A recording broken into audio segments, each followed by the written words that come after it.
Hola jóvenes, buenas tardes, nuevamente con ustedes. En la conferencia anterior había comentado que en la próxima conferencia íbamos a checar el tema sobre la actividad 1 y 2 que realizaron en plataforma. Si bien es cierto, pareciera que ya no es importante porque ya ustedes hicieron sus actividades, sí resulta relevante comentarles sobre este tema, porque como les dije en la conferencia pasada,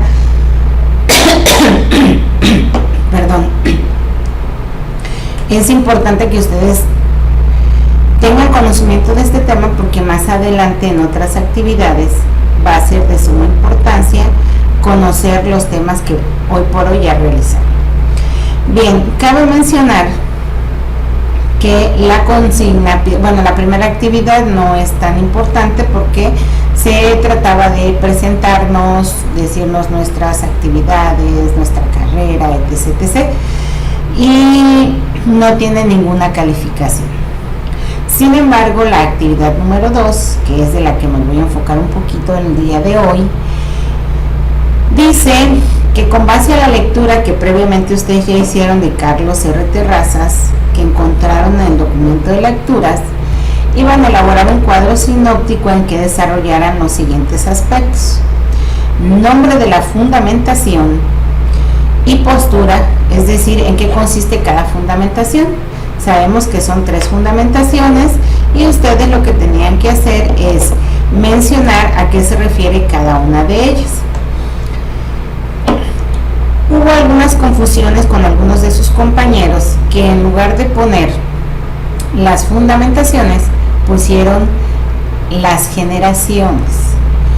Obviamente pues es una actividad que no fue la solicitada y tuve que ponerles como calificación reprobatoria. Nuevamente reitero e insisto que debemos leer la consigna, la clase, material didáctico y criterios de evaluación que nos marcan nuestra actividad. Si ustedes hubiesen ido a la parte de la clase en la actividad 2, nos dice que el objetivo de la actividad era conocer las diversas fundamentaciones de los derechos humanos para justificar su existencia. Y en la clase nos dice que nos referiremos a la fundamentación de los derechos humanos, y ahí entre paréntesis nos dice que es la ius naturalista, la historicista y la ética, las cuales justifican la realidad o realidades de carácter social o intersubjetivo que proporciona a los derechos humanos la consistencia necesaria para que puedan ser reconocidos, respetados y promovidos como un todo, de forma indivisible e independiente, y puedan proyectarse hacia un desarrollo siempre abierto y perfectible en nuestra sociedad. Tenemos otra fundamentación que la unidad no la menciona, pero es la fundamentación positivista. Si hacemos un paréntesis en lo que hace a las fundamentaciones, entendemos como fundamentación la base de algo, de dónde surge. En este caso, si estamos hablando de derechos humanos, las fundamentaciones nos van a decir de dónde surgen los derechos humanos, qué los fundamenta, qué les da ese sustento. Existen 4 corrientes en relación a los derechos humanos. La primera es la ius naturalista, es decir, el derecho natural. El derecho natural refiere, a grosso modo, por no darles una clase completa de cada una de las fundamentaciones, sino de detenerme un poquito en cada una de ellas, nos dice que la fundamentación ius naturalista reconoce los derechos humanos partidos desde la naturaleza del hombre. Es decir, el hombre, por su sola naturaleza de ser humano, ya tiene derechos que le concede el derecho positivo. Es decir, no necesitas que el derecho positivo, la ley, te otorgue derechos para que sean reconocidos. El derecho natural dice que tú ya naces con ellos.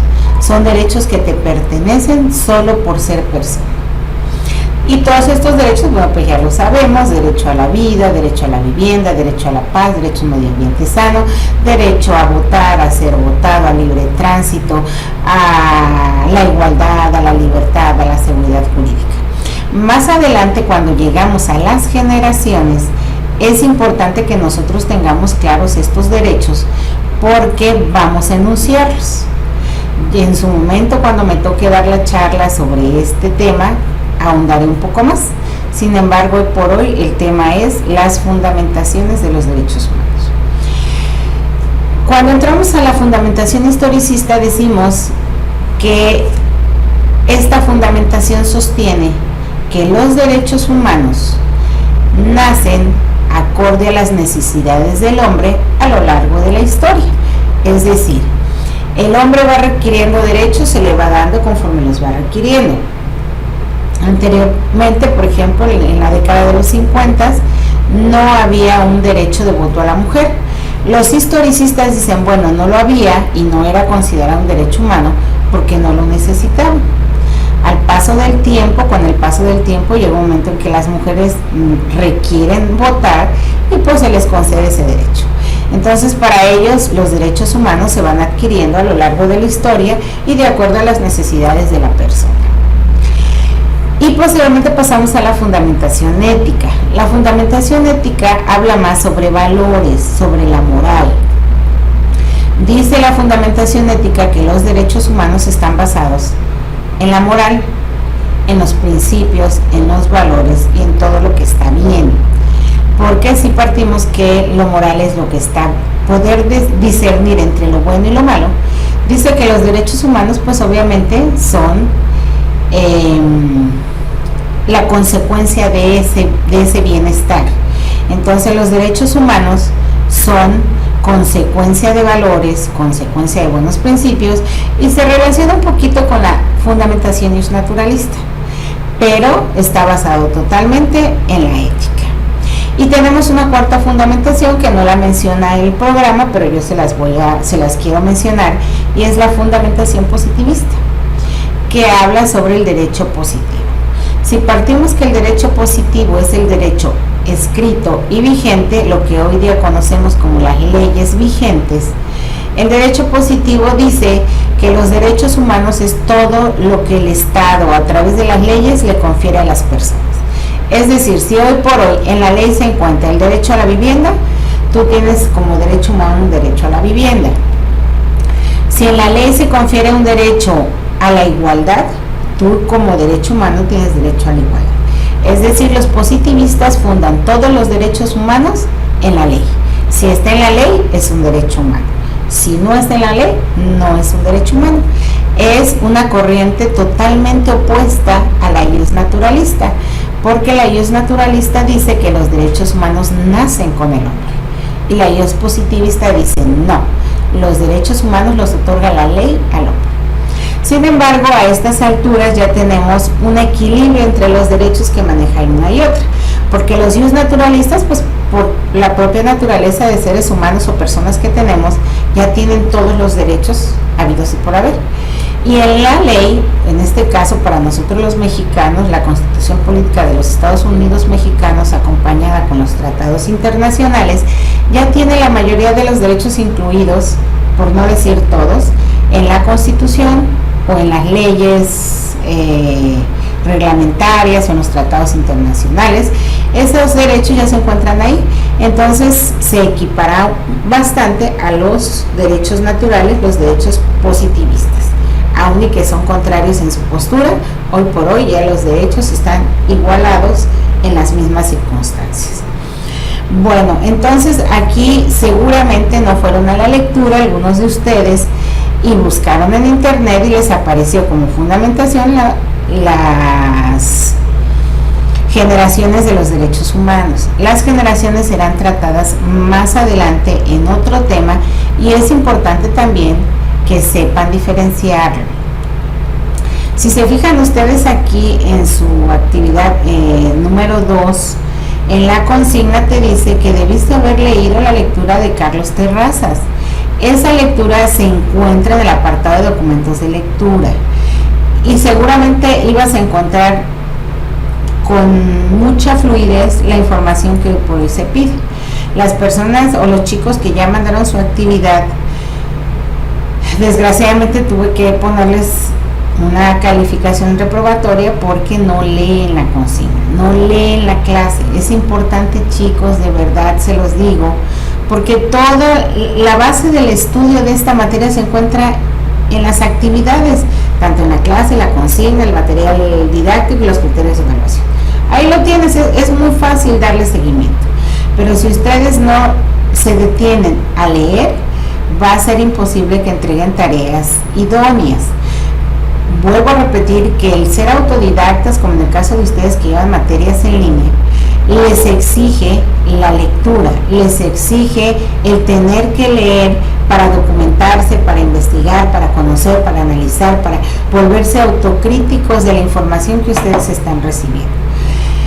Créanme que los derechos humanos es una materia muy importante, porque a través de ella conoces derechos que desconocías que existían, conoces cómo realizar actividades de un ámbito que probablemente no sea el tuyo, de una materia que no sea algo que a lo mejor te guste del todo, pero que cuando empiezas a leer y a leer te envuelve la lectura y llega a gustarte en demasía. Bueno, también es importante recalcarles, chicos, nuevamente, el formato que van a mandar en sus trabajos. El formato, procuren hacerlo en PDF o en imagen, no sé, en algún formato donde no tenga opción de moverse. Yo no necesito meterle mano a sus trabajos. Cuando hago las observaciones lo hago en el rubro de comentarios.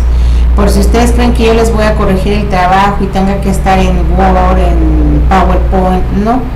Las observaciones que yo realizo de sus trabajos las hago en el área de comentarios. Por lo tanto, sus trabajos yo sugiero, les pido que lo hagan en un formato que no se mueva, porque de lo contrario voy a tener que ponerles una calificación reprobatoria porque no se alcanza a leer. No sé si su información es correcta o incorrecta porque no la puedo leer.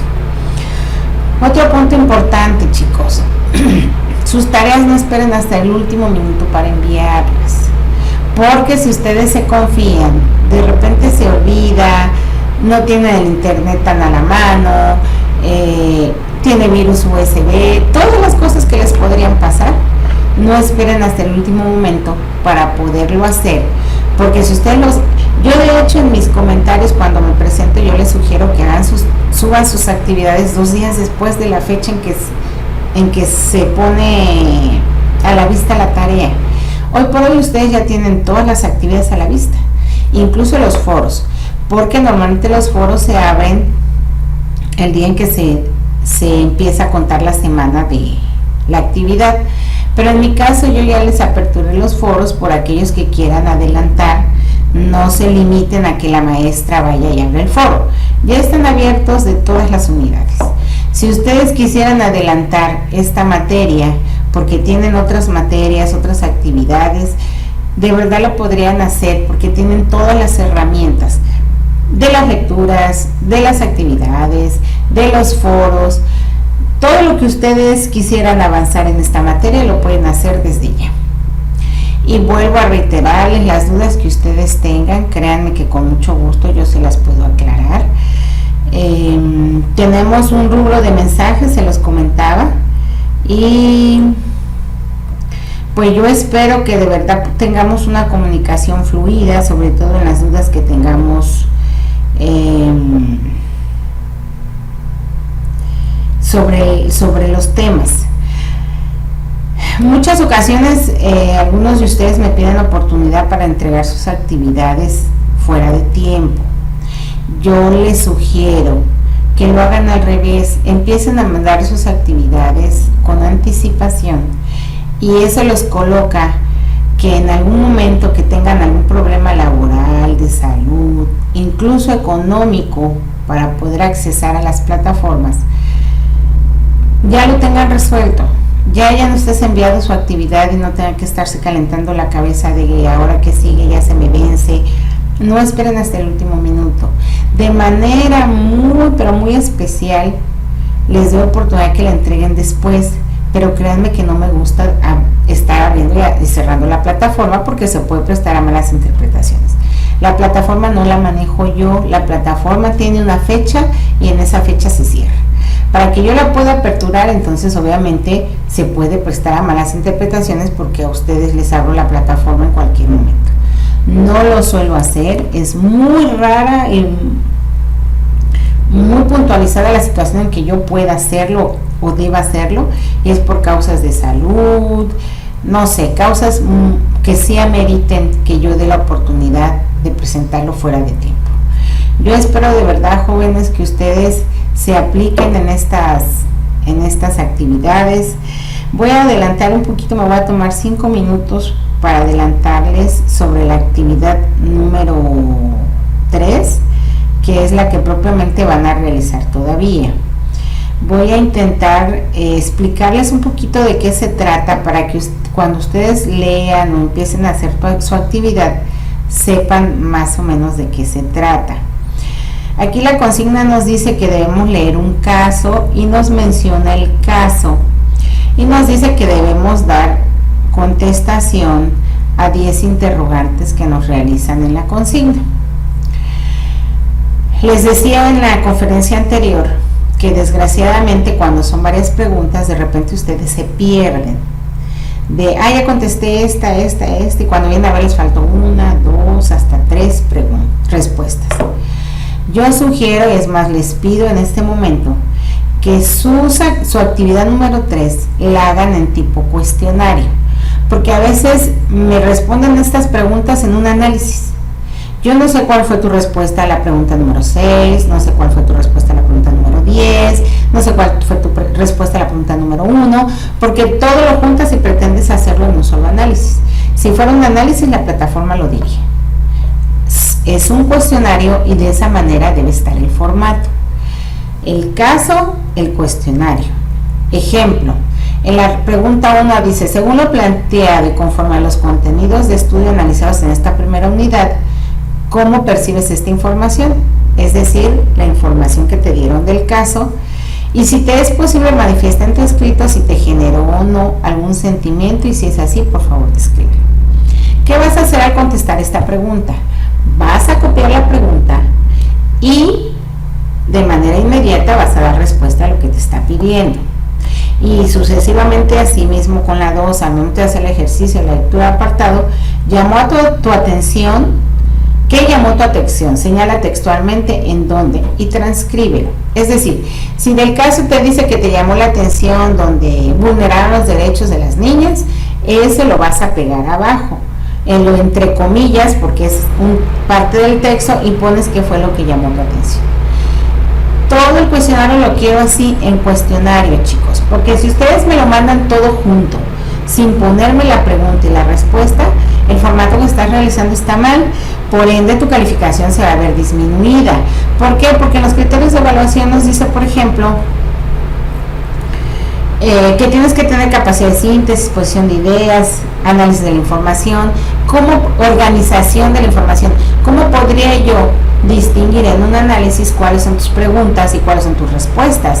Porque probablemente a lo mejor tú tenías en mente que ahí ya habías contestado la 7 y la 8, pero yo no lo sé, para mí a lo mejor solamente era la 7. Entonces, para evitar conflictos y para evitar malos entendidos, lo que vamos a hacer es, en el cuestionario tal cual nos lo pone la consigna, así lo vamos a pegar en la actividad que vamos a realizar con sus respectivas respuestas. Bueno, yo espero, esto nada más es como un pequeño anticipo de lo que tenemos que hacer. Yo espero de verdad, chicos, que les vaya bien en esta actividad. Cualquier duda, estoy a sus órdenes y deseo que tengan una excelente semana.